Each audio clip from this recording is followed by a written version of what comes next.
ఎన్నో ఏళ్ల కల అయోధ్యలో శ్రీరామ మందిరం ఏర్పాటు. అయితే శ్రీరామ మందిరం ప్రారంభమైన సందర్భంగా శ్రీరామునిపై ప్రత్యేక పాటను విడుదల చేశారు మల్కా కొమరయ్య. అయితే కొన్ని సంవత్సరాలుగా బీజేపీలో పనిచేస్తున్నానని, మల్కాజిగిరి ప్రజలకు ఎన్నో సేవా కార్యక్రమాలు చేశానని అన్నారు.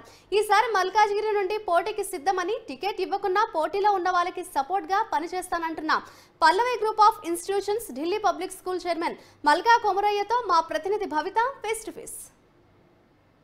గత ఎన్నో ఏండ్లుగా ఎదురు చూస్తున్నటువంటి అయోధ్య రామ మందిర ప్రాణ ప్రతిష్ఠ అయితే పూర్తయింది. దానికి సంబంధించి ఒక కొత్త పాటను లాంచ్ చేశారు. ఎవరో కాదు, ఇటు ఢిల్లీ పబ్లిక్ స్కూల్తో పాటు పల్లవి గ్రూప్ ఆఫ్ ఇన్స్టిట్యూషన్స్ అధినేత కొమరయ్య గారు అయితే ప్రస్తుతం మనతో పాటు ఉన్నారు. వాళ్ళు హలో సార్ చెప్పండి, ఇప్పటికీ అంటే సడన్గా ఇటు డైవర్ట్ అయ్యారు, అంటే ఎడ్యుకేషన్స్ నుంచి ఇటు పొలిటికల్, ఎందుకు ఆపోజిట్ డైవర్షన్ తీసుకోవాల్సి వచ్చింది మీరు? ఆపోజిట్ డైరెక్షన్ ఏం కాదు, అంటే ఎడ్యుకేషన్ అనేది ఒక పార్ట్. ఇప్పుడు పాలిటిక్స్లో, పబ్లిక్ లైఫ్లో కూడా ఎడ్యుకేషన్ అనేది కూడా మెయిన్ ఇంపార్టెంట్.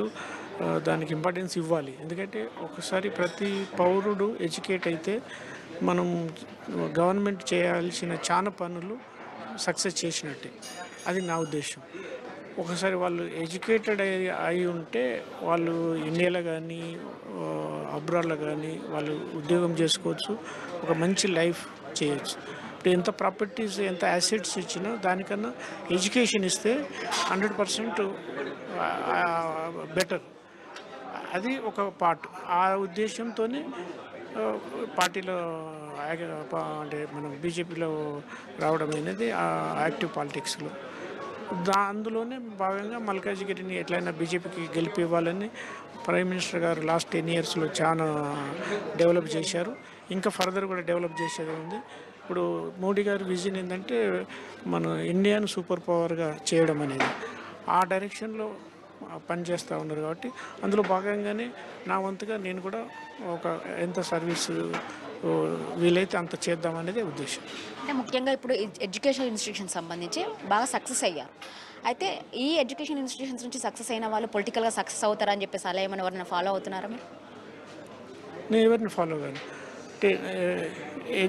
అంటే పాలిటిక్స్లో మనం పాజిటివ్ పాలిటిక్స్ చేసుకుంటూ, పాలిటిక్స్ అనేది ఒక పెద్ద ఒక అంటే అది ఒక సపరేట్గా ఒక ఇంపాసిబుల్ టాస్క్ అనేది ఏమీ ఉండదు.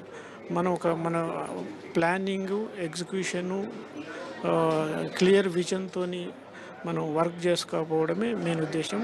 అందులో ప్రతి పౌరుడికి అతనికి డే టు డే కావాల్సిన నీడ్స్ ప్రొవైడ్ చేయడమే మెయిన్ ఉద్దేశం. ఇప్పటి వరకు కూడా మీరు పొలిటికల్గా ఎక్కడ తెరపై కనపడిన సందర్భం అయితే లేదు. అంటే నాకు యాక్టివ్ పాలిటిక్స్లో కూడా మీరు ఎక్కడ పాల్గొన్న విషయం అనేది కొంచెం చాలా తక్కువగా అనిపించదు. ఉన్నట్టుండి మీరు సడన్గా ఈ సీటుకే అంటే పోటీ చేయదలుచుకున్నాను అని రావడం వెనుకాల ఉన్నటువంటి కారణాలు ఏంటి? అంటే నేను మహేంద్ర హిల్స్లో ఉంటాను కాబట్టి part of my Secunderabad constituency, part of Malkajgiri parliament constituency. అది రీజన్. కాబట్టి నాకు ఎలిజిబుల్ ఉన్న సీట్ అది. అంటే లోకల్గా నేను ఈ కాన్స్టిట్యూన్సీ వస్తాను కాబట్టి. తర్వాత వేరే విధంగా ఏమీ మోటివ్స్ లేవు. ఒక పబ్లిక్ సర్వీస్ చేయాలి. ఇప్పుడు నాకు సర్టెన్ ఒక ఏజ్ వచ్చింది కాబట్టి మనం ఇంతవరకు బిజినెస్ చేసాము. ఇప్పటి నుంచి లార్జర్ ఇంట్రెస్ట్లో మ్యాక్సిమం సర్వీసు, మ్యాక్సిమం పీపుల్కు సర్వీస్ చేయడం అనేది మెయిన్ ఉద్దేశం.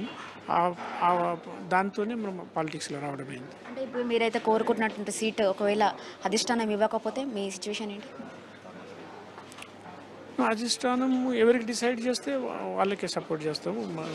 నా కాన్ఫిడెన్స్ అంటే నాకు వస్తుందని, లేకుంటే ఎవరికి ఇస్తే వాళ్ళకి మన బీజేపీ గెలిపేయడమే మెయిన్ ఉద్దేశం. అంటే ఇప్పుడున్నటువంటి పోటీతత్వంలో ఒకవేళ కనుక మీరు అనుకున్నట్లు మీకు సీట్ కేటాయిస్తే కనుక ఖచ్చితంగా అది కైవసం చేసుకుంటారనే నమ్మకం మీలో ఉందా? ఇప్పుడు ఉన్న ప్రజెంట్ సిచ్యువేషన్లో election between the Modi versus alternative, అంటే there is no alternative for Modi. 10 yearsలో ఆయన చేసిన పనులే బీజేపీకి పార్టీని గెలిపిస్తుంది. అందులో భాగంగా నేను కూడా ప్రయత్నం చేసి గెలుస్తానని నమ్మకం ఉంది. అంటే మీరు అంటే మెయిన్గా మీ విజన్ ఏంటి? నార్మల్ ఒకవేళ గెలిస్తే మీరు ప్రజల సమస్యలపైన ఎలా పోరాడుతారు? అంటే ప్రజల సమస్యలు మీ దృష్టిలో ఉంటాయా? ప్రజలు సమస్యలు ఉన్నాయి కదా. ప్రజల సమస్య అంటే మనకు వాళ్ళకు డే టు డే ఏం కావాలి, వాళ్ళకు water, drinking portable water, housing, infrastructure, roads, bridges. Malkajgiri constituency అంతా నాకు ఫుల్గా ఐడియా ఉంది. ఇప్పుడు ఇంతవరకు డెవలప్మెంట్ అయింది. బ్యాలెన్స్ డెవలప్మెంట్ చేయడం అనేది ఒక ప్లాన్ ఉంది. ఆ ప్లాన్ని ఎగ్జిక్యూట్ చేస్తాం. అంటే ఇప్పటివరకు మల్కాజ్గిరి నియోజకవర్గ ప్రజలు మీరు కేవలం మీ స్కూల్స్ని బట్టి మిమ్మల్ని ఐడెంటిఫై చేయాలా? ఇప్పటివరకు కూడా అక్కడ రాజకీయంగా ఏమైనా మీరు చేసిన కార్యక్రమాలు ఏమైనా ఉన్నాయంటారా? చాలా సోషల్ సర్వీస్ చేశాము.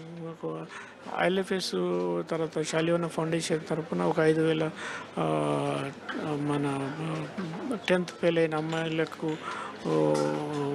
ట్రైనింగ్, స్టిచ్చింగ్లో ట్రైనింగ్ ఇచ్చి వాళ్ళకు గోకుల్తాల్ ఎక్స్పోర్ట్ కానీ స్టిచ్చింగ్ మన క్లాత్ దానిలో జాబులు ఇవ్వడం జరిగింది.